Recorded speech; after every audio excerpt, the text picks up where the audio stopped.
अस्सलामुअलैकुम वरहमतुल्लाहि वबरकातुहू। बसीरत ऑनलाइन में आप सभी का इस्तकबाल है। क्या वाकई भारत एक बार फिर 1947 की तरफ जा रहा है? इस वक्त देश की हालत बहुत खराब है। एक तरफ देश के अन्नदाता यानी किसान भाई अपनी मांगों को लेकर दिल्ली की सरहदों पर गुज़िश्ता 36 दिनों से एहतजाज और धरने पर बैठे हुए हैं। वहीं दूसरी जानिब देश के अलग अलग इलाकों से मुसलमानों पर जुल्म सितम की खबरें लगातार आ रही हैं।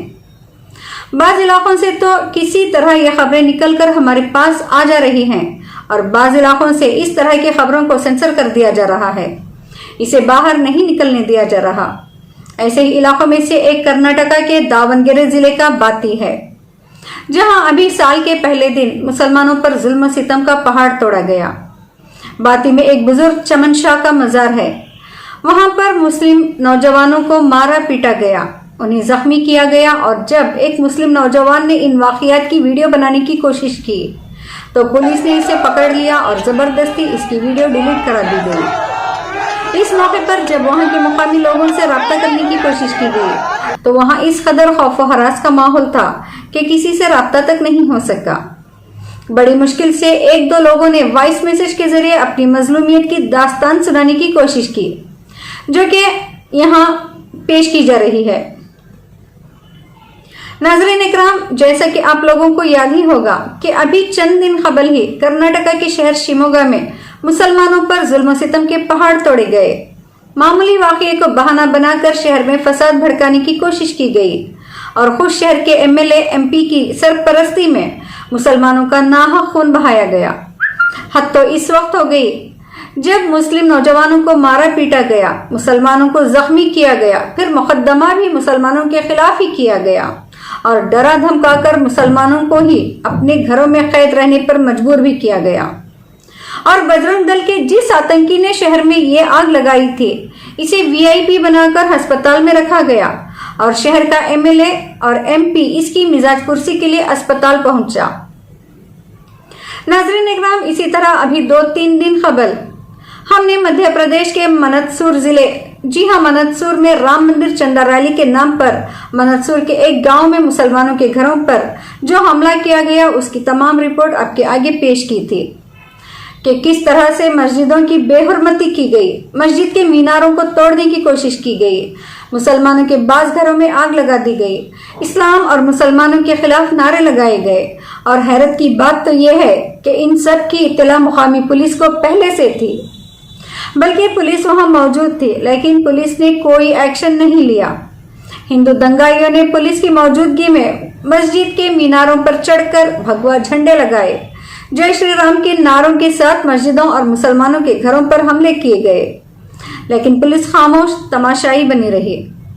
अभी इस वाकये को ज्यादा दिन गुजरे भी नहीं थे कि फिर इसी मध्य प्रदेश से इसी तरह की एक और दिल दहला देने वाली खबर मौसूल हुई है।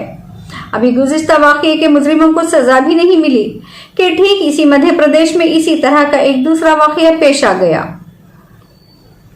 नाज़रीन इकराम, अभी गुज़िश्ता रात एक वीडियो वायरल हुई है जिसमें साफ तौर पर देखा जा रहा है कि हिंदू तंजीमों से जुड़े लोग भगवा कपड़ों में अपने हाथों में भगवा झंडा उठाए एक मस्जिद के सामने खड़े हैं और जय श्री राम के नारे लगा रहे हैं और इस्लाम और मुसलमानों के खिलाफ भी नारेबाजी कर रहे हैं।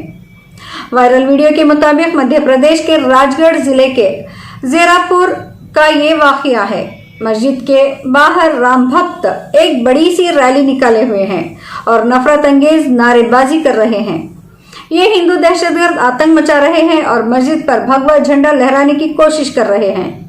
दूसरी तरफ ये भी देखा जा रहा है कि पुलिस फोर्स इन हिंदू दहशतगर्दों पर कोई कार्रवाई करने की बजाय वहां मौजूद मुसलमानों को ही इनके घरों में जाने के लिए कहती नजर आ रही है और मुसलमान अपने अपने घरों में जाने में ही अपनी भलाई समझ रहे हैं। नाज़रीन इकराम, आखिर ये हमारे देश में हो क्या रहा है? आखिर मोदी हुकूमत देश को कहां ले जाना चाहती है? क्या यही है मोदी हुकूमत की चौतरफा तरक्की, सबका साथ सबका विकास? क्या यही है विकास? हकीकत तो यह है कि मोदी हुकूमत हर मुहाज पर मुकम्मल तौर पर नाकाम हो चुकी है और अपनी इसी नाकामी को छुपाने के लिए देश को फिरका परस्ती की आग में झोंकने की कोशिश की जा रही है। दरअसल ये सरकार जीएसटी, नोटबंदी, मुल्क की इमलाक को बेचने, चीनी सरहद पर चीनी फौज से शिकस्त खाने से लेकर किसानों के साथ नाइंसाफी तक हर मुहाज पर मुकम्मल तौर पर नाकाम है। आज पूरा मुल्क मोदी सरकार से परेशान है। हकीकत यह है कि जो मोदी सरकार के भक्त हैं, जी हाँ निठल्ले भक्त हैं, वो भी इनकी नाकामी से परेशान है। लेकिन बेचारे, इनकी मजबूरी यह है कि वो अपनी जबान खोल भी नहीं सकते, न खाए जमा न उगले जमा। इसी तरह भाजपा के चाणक्य कहे जाने वाले अमित शाह की दाखिला पॉलिसियां भी बुरी तरह से नाकाम हो चुकी हैं। कश्मीर से लेकर दिल्ली तक इनकी दाखिला पॉलिसियां बदनामी का सबब बन चुकी हैं। भाजपा अपनी नाकामी को छुपाने के लिए मुसलमानों को बलि का बकरा बना रही है और अवाम में इशू की बजाय हिंदुत्व की आग भड़का रही है। अब ये फैसला मुस्लिम क़यादत को करना है कि वो कब तक भारत की सियासत में हिंदुत्व के मजालिम सहते रहेंगे और बलि का बकरा बने रहेंगे। हकीकत यही है कि इस वक्त भाजपा के तमाम बड़े लीडर, कर्नाटक के वजीर आला से लेकर एमपी के शिवराज सिंह चौहान तक, सभी के सभी मुस्लिम दुश्मनी को हिंदुत्व, दहशतगर्दी में अपने संगी कैडर और अपने हम मुनसिब उत्तर प्रदेश के वजीर आला योगी आदित्यनाथ से मुकाबला कर रहे हैं और इसके लिए मुसलमान ही तख्ता मश्क बन रहे हैं। नाज़रीन इकराम, इस वक्त देश के हालात बद से बदतरीन होते जा रहे हैं, लेकिन आला मुस्लिम क़यादत या नामनिहा सेकुलर क़यादत सब पर खामोशी तारी है। ऐसा लग रहा है गोया सबके होंठ सिल दिए गए हैं, सबको सांप सूंघ चुका है। कोई किसी का पुरसान हाल नहीं है और ना ही कोई हुकूमत के मजालिम के खिलाफ आवाज उठाने के लायक है। ऐसे में हमें इस देश में कैसे जिंदगी गुजारनी है और किस तरह देश के नफरत अंगेज माहौल को प्यार मोहब्बत भरे माहौल में बदलना है, इसके लिए हमें खुद बेदार होना होगा और हमें खुद आगे बढ़कर इस मसले को हल करना होगा। याद रखें, यही वक्त है बेदार होने का और अपने हुकूक की लड़ाई लड़ने का, वरना फिर इस देश में हमारे लिए कोई जगह नहीं होगी।